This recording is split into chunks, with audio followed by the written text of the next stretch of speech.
কুরুক্ষেত্রের যুদ্ধের আগে প্রতিদিনের মতো কর্ণ গঙ্গার তীরে দাঁড়িয়ে সূর্য দেবতার উপাসনা করছিলেন।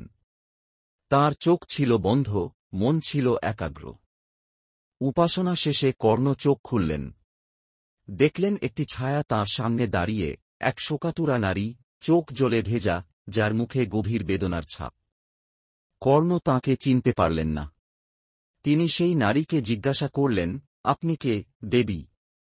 কেন এই প্রভাতে আপনি এত বিষণ্ণ?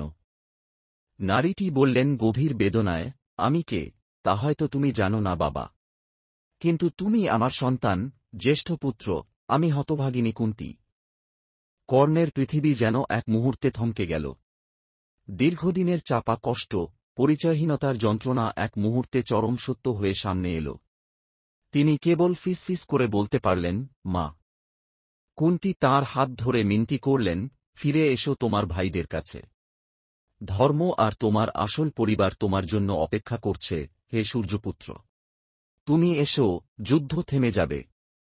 কর্ণ মাথা তুললেন। তাঁর কণ্ঠস্বর ছিল দৃঢ়, কিন্তু তাতে ছিল গভীর দুঃখ। আমি জীবনের কঠিন সময়ে দুর্যোধনের বন্ধুত্ব পেয়েছি। সেই ঋণ আমি ভাঙতে পারি না, মা। এ আমার ধর্ম। কুন্তী তখনও আশায় কাতর, আমি তোমার মা, আমার অনুরোধ শোনো। তোমার ভাইরা তোমাকে পেলে বিজয় নিশ্চিত হবে, আর আমি পাব আমার সব পুত্রকে।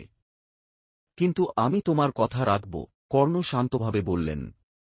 অর্জুন ছাড়া তোমার বাকি কোনো পুত্রকে আমি যুদ্ধে আঘাত করব না। তুমি 5 পুত্র নিয়ে বাঁচবে, মা। কুন্তী ধীরে ধীরে ফিরে গেলেন। কর্ণ একা দাঁড়িয়ে রইলেন গঙ্গার তীরে, তাঁর চোখে যুদ্ধ নয়, এক মায়ের মুখের শেষ অনুরোধ চোখে ভাসছিল।